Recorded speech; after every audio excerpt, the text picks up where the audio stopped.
The progressive banking that Scott mentioned, the sharpest point is 7 degrees. Down on the bottom is so flat, the guys say they cannot run there. Coming out of turn number 4, the outside IndyCar sailors from New Hampshire is green.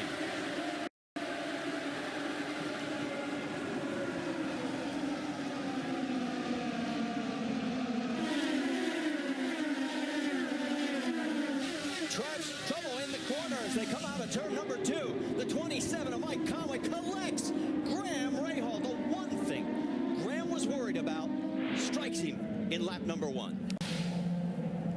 Now a lot of movement here very early on. You can see the car starting to go sideways there. We'll have to see who that is.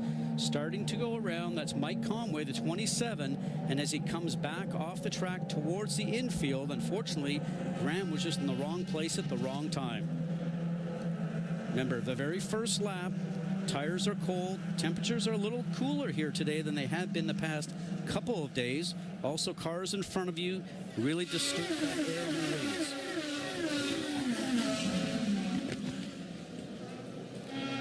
Here's Danica Patrick's view. Outside. Very busy ahead. See, he looks like he just goes to get on the power, Marty.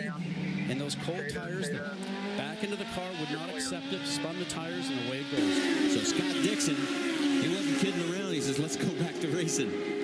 Probably made some change in that pit stop we had. Trouble. The 82 of Tony Kanaan, the 22 of Thomas Scheckter, a big contact. And Tony is on his lid. Okay, Tony? Yeah. He is okay.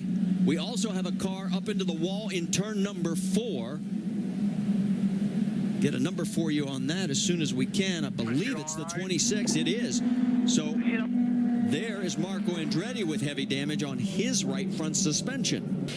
Vehicle, we'll take it back. Here's a replay. Oh, Tony on the low side, and then what's ended up happening with Marco, he ends up just getting squeezed from Thomas Scheckter, the 22 machine on the right-hand side. And so he ends up then getting into Tony, which then starts all this off. And that's why you saw the right front suspension damage on the 26 sample machine of Marco Andretti. And there's no safer barrier on that inside portion of the wall, but thank goodness those tires were there. That absorbed a lot of that shock. So the car's sliding around, getting into the tires and up and over. Now, if the safer barrier was there, Marty, I would probably say that the car would not have gone on its roof. It probably would have just hit the safer barrier and then come back out towards the grass area. Now here you can see the nose starting to get underneath the 22 machine of Thomas Scheckter, who's subbing for Justin Wilson. And then it comes back down, and then when it gets into the tires, both cars, just the angle of the 82 machine of Tony Kanaan just gets caught.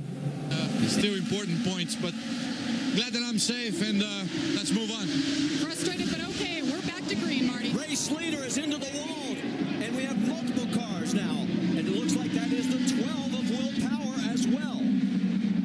So on the restart, all of a sudden, the man who has dominated this race, Dario Franchitti, finds himself parked on the sidewall. There's the 4 J.R. Hildebrand. He, too, is involved in this. Let's go back and take another look. Now the 10 on the left-hand side of our screen looks like they're both just going towards the center of the track. Maybe we'll get a view from that from down the straightaway where we can see if one moved over towards the other and possibly even the Takuma Sato. No, it was Dario Franchitti just coming over to maybe take away the lane of Takuma Sato on the start. On board with JR. Oh, yeah, and he did everything right with the exception of getting hit from the right-hand side. All right, on board with Dario.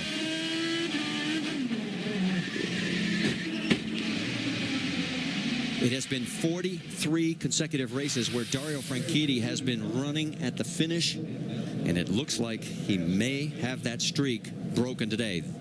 The record set right now and still going is Danica Patrick. She has 45 consecutive. Stay with us. We'll reset it for you after this message from our ABC stations. Oriole Servia 8, Hinchcliffe 7, Dixon 6, with only a few laps left to go. Does Hunter Ray have enough to keep in front? Again, it's Ryan Hunter-Reay, the race leader. He chose the outside lane.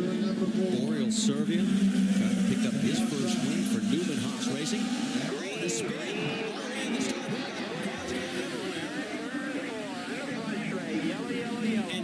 includes Will Power. Danica Patrick spins. And you see Michael Andretti, he was complaining at the beginning of this and there's damage to Danica's car. I'm standing by with I will describe a very agitated Michael Andretti. You called this. You said that was going to happen out there. Yep, and this is the worst officiating I've ever seen. Sorry, Brian, but this was bad. Really bad.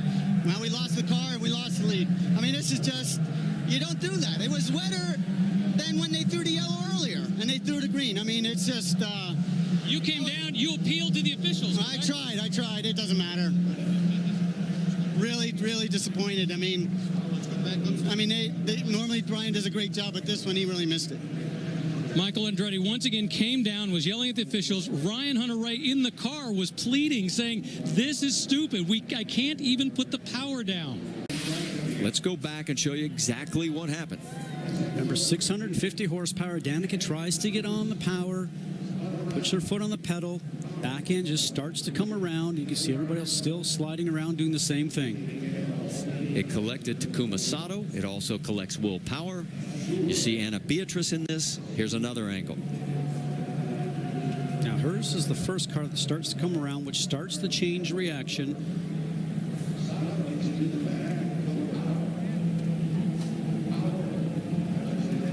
Obviously, Brian Barnhart, the chief steward, needs to make the decisions the best that he can, but you can see a little bit of moisture on the lens here. Not sure if that's from before. She just touched the throttle, Marty, and the back end came around. On board with Briscoe.